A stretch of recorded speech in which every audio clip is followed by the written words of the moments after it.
people might say there's been tax credits around forever. What difference does that make? It's that they specifically juiced the EV tax credit for 2024. They passed the most generous EV subsidy in the country, which it is. It's a $5,000 tax credit.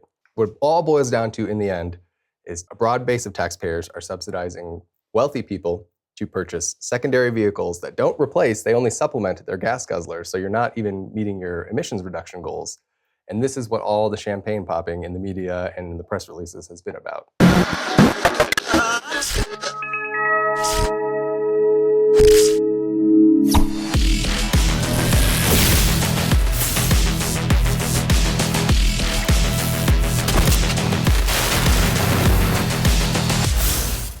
All right, ladies and gentlemen, welcome back to another episode of PowerGab, your go-to show for all things energy and environmental policy in Colorado.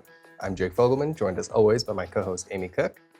In this week's episode, we want to talk a little bit about electric vehicles because it's been amazing to us. Electric vehicles have been all over the news for, I guess, understandable reasons, but misleading reasons, I would say. Yeah, Jake, I don't know if you know this, or maybe our listeners, I don't know if you know, Governor Polis's office issues a press release almost every day. Oh, yeah. Almost every day, and sometimes multiple times a day. So you have to forgive me when I just stop getting excited about whatever it is he's sending out. But this one in particular, and it's obvious that the news channels don't pick up, news outlets don't pick up every single media release that Governor Polis sends out, but they sure picked up this one.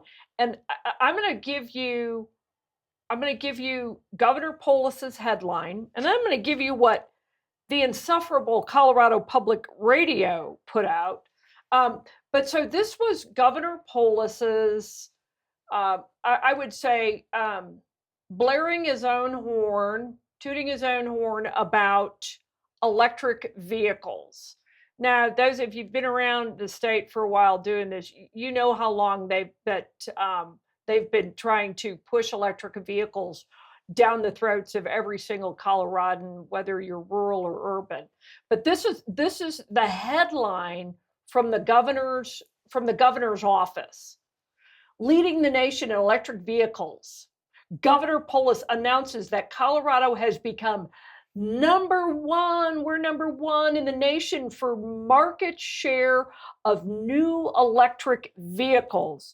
Then Colorado Public Radio says, sorry, California, Governor Polis claims Colorado is now the top state for EV adoption. And this is what they say. A new report suggests no state is adopting plug-in vehicles faster than Colorado, and Will Tour, head of the Colorado Energy Office, gushes. It just illustrates all the work done in Colorado to make sure that EVs are affordable and charging is available and convenient. And then Polis goes on to say EVs are fun to drive. They're quiet. Everybody likes them. And they're affordable. Remember, they're affordable. Well, this is where I love my co-host. This is where you chimed in and kind of said, hold on there. Why are you guys trumpeting this quote new report that says Colorado is number one in the nation in market share? You actually rain on their parade a little bit, not a little bit, a lot of it. I just thought that it needed some context. Like you said, press releases come out all the time, and if it was just a press release, fine, whatever. But to see just all the media coverage about Colorado's now number one in EVs, I just thought I should do a service and kind of give people a little bit of the context. So the report that they're talking about is the Northeast States for Coordinated Air Use Management. Basically, it's like a nonprofit body of air quality regulators in the Northeast of all places. Released this basically sales data that showed that in the third quarter of this year, 25% of new vehicle sales were electric in Colorado, and that's 1% higher than California's. And so this is what set off this whole, like you said, a parade of tooting their own horns and patting themselves on the back that look what we've done, we're the best. It was insufferable. So I thought, okay, that's great. Maybe 1 in every 4 new vehicles is electric. What does that actually mean for vehicles on the road? 'Cause that's kind of what matters, right? The whole goal is we're going to be 100% of our vehicles, at least according to Governor Polis, are electric. And so the state actually makes that really easy. They run their own EV dashboard where they tally this stuff. And so I took a look, and 3% of vehicles on the road, even with this new groundswell of demand for EVs, are electric, and that includes hybrids. So still some gas, obviously, in those cars. It's a little far cry away from 100% by 2050. So wait, they aren't all plug-in. So under the dash and under this press release, same criteria. When they say EVs, they lump plug-in hybrids and full electrics in that same umbrella. So some still use gas. Yeah, that's right. Some still use gas. Okay. And why that matters is, like I said, he has a 100% by 2050 goal that we've talked about, we've done research on. And even if you look at just raw numbers and some of his shorter term goals, one of the ones that he talks about all the time is 940,000 vehicles by 2030. That's been, since he was first elected, that's been one of his key goals. Well, there's about 150,000 on the road. So 1/9 of the way there, give or take. So what I'm hearing is we need 750,000 more between now and isn't it like by 2035 or something? 2030. So so in the next 5 years. years, That's right. Next 5 years, we need 750,000 electric vehicles on the road. That's right, and that's why I thought this was such a premature victory lap. And there's some reasons why they might say, well, yeah, we have a ways to go, but look at how our sales are ticking up. We're going to get there. Well, there's the other part of the raining on the parade is that the context of why these vehicles were bought in at such a high level this last quarter bears unpacking, and that's because of the excessive, in my opinion, raft of subsidies being offered by both the state government, the federal government, utilities like Xcel have gotten in the game. And the reason why that's important is, people might say there's been tax credits around forever. What difference does that make? It's that they specifically juiced the EV tax credit for 2024. They passed the most generous EV subsidy in the country, which it is. It's a $5,000 tax credit that kicked in at the end of 2023. They unveiled another tax credit that you could boost it by $2,500 if you bought a certain vehicle under $40,000. That only applied for 2024. And then that $5,000 tax credit actually tapers down starting in 2025. So if you wanted to capture the broadest array of subsidies, you had to run in and buy your EV in 20. Yes. Now, and what was the total? So just those two tax credits alone is $7,500. Okay, so there was $7,500 there. Okay. The federal government has another $7,500 tax credit. Okay. That one's a little more complicated because there's sort of domestic supply chain requirements and such. Yeah. Okay. Those two that I just mentioned from the state, by the way, no income requirement. They're not means tested whatsoever. So $7,500 to very rich people. To anyone that wants it. If you want an EV, you go, okay, and got it. Why that matters, as I detail in my piece, is that empirical study after empirical study has shown that the people that are currently purchasing EVs tend to be higher income. There was a great UC Berkeley study. This looks at national tax return data because I guess they were able to get IRS data to do this, that looked at who was capturing these new purchase EV subsidies. And what they found were the top 20% of household income earning households captured 80% of all electric vehicle subsidies. So $7,500 to mostly rich people. That's right. Okay, good.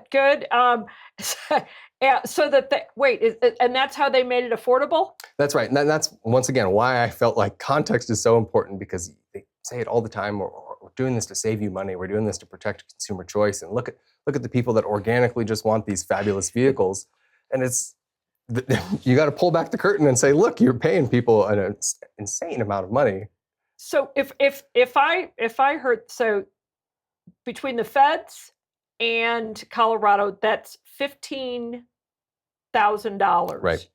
There was an additional means tested tax credit from the state, that's sort of their cash for clunkers type thing, where you get another $6,000. And then Xcel, before they ran out of their electrification rebate, was another $5,500 that you could potentially capture. Okay, so if I do this math right, $26,500. Yep. Do I have that right? If you could thread the needle on all the tax credits. If you got it all, $26,500 of redistributed money. Right.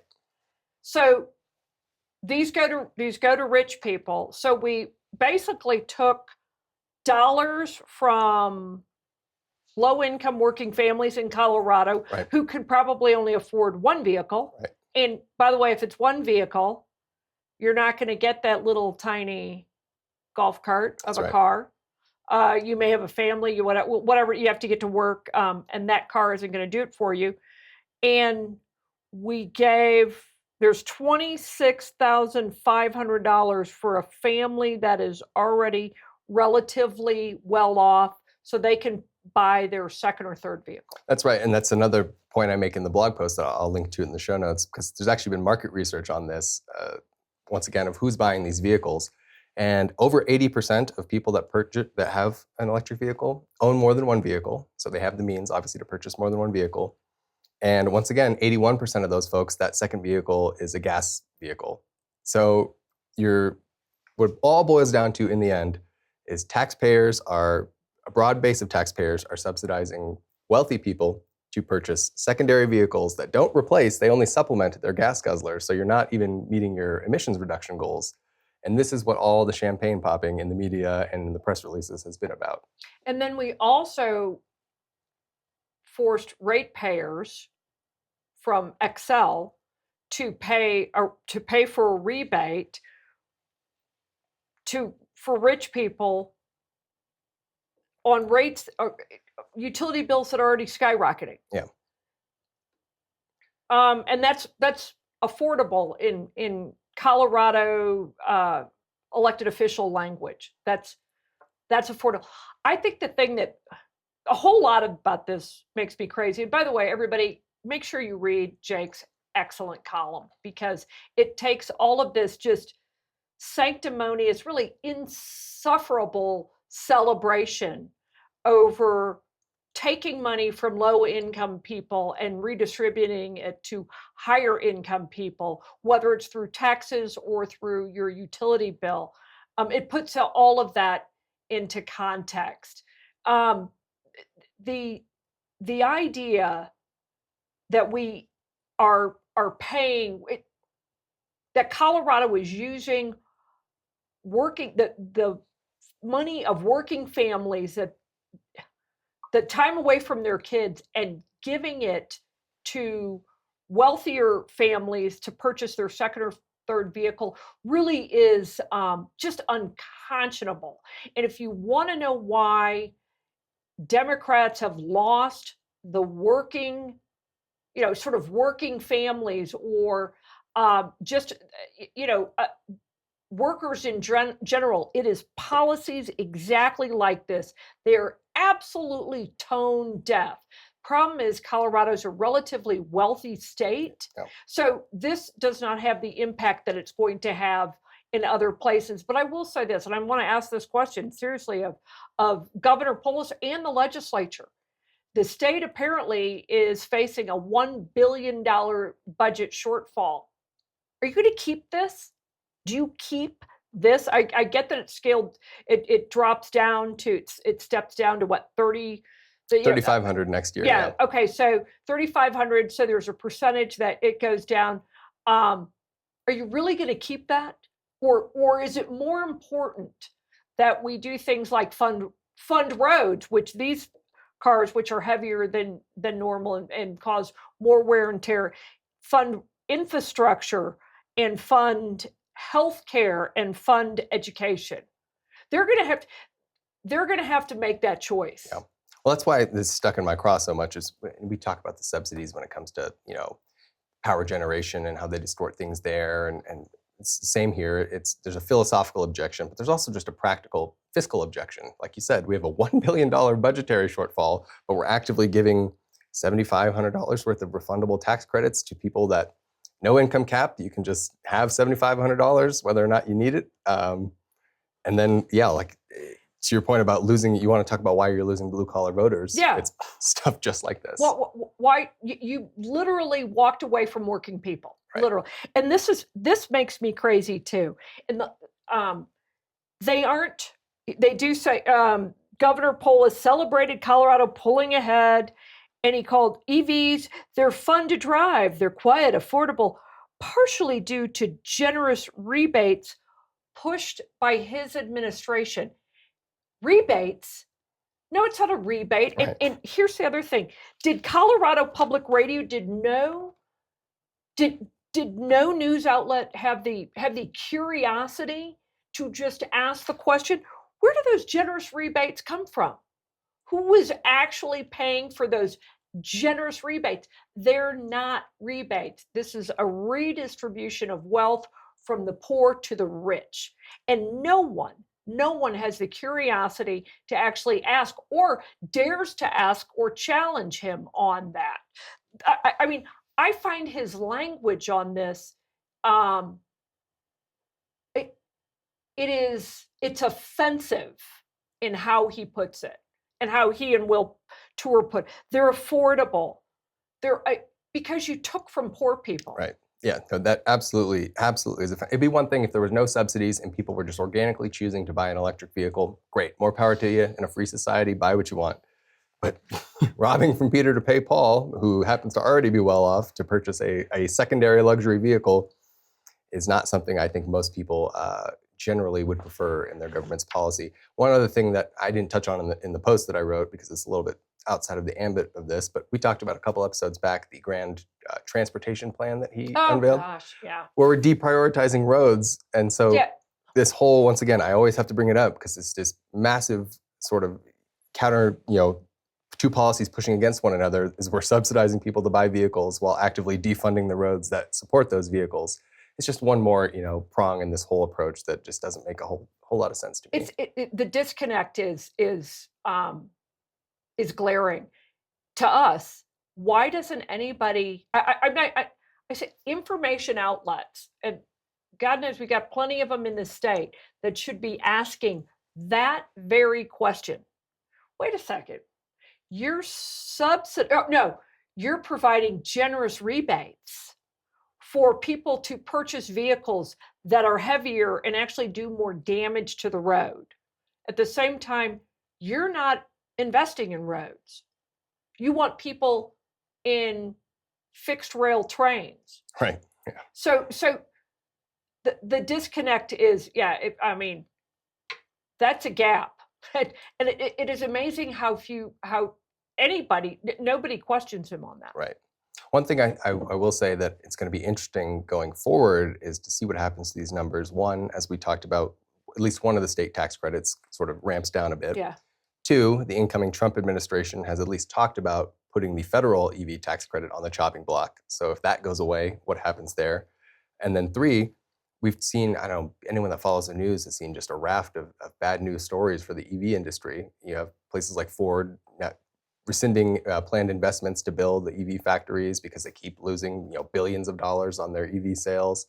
Several startups are in financial trouble. So if the broader EV market starts to tank, what happens to Colorado's, I don't know if we're going to see trumpeting press releases if that is the case. Yeah, and I'll tell you, I suspect that they will, you'll see the scaling back at the federal level. We also have a budget shortfall at the federal level, and we have to stop spending money. Pretty darn big one. And things like taxpayer money going to rich people is kind of an easy one. Yeah. Especially ones where literally when you buy a gasoline powered car, you're subsidizing the EVs anyway, right, because they can't give them away practically at these prices. You're right. Ford, have said they're scaling them back because nobody's buying them. Unless, of course, you get $26,500 off. It changes things a bit, doesn't it? Yeah. As we're coming up on time here on this episode, do you have any distilled takeaways you want to leave our listeners with? Yes. One, just because you read it, see a headline, dig a little deeper, and that's what the Independence Institute is here for. Be sure to read Jake's piece on this. It just puts it in the whole thing into perspective by providing that context that you are not getting in any of these other news stories about this triumphant these numbers over California. So don't believe everything you read. And you guys are all smarter than that anyway. That's number one. Number two is, watch for us to do another show on this when the new rankings come out. Yeah. Because I suspect they'll shift. They're gonna shift a little bit.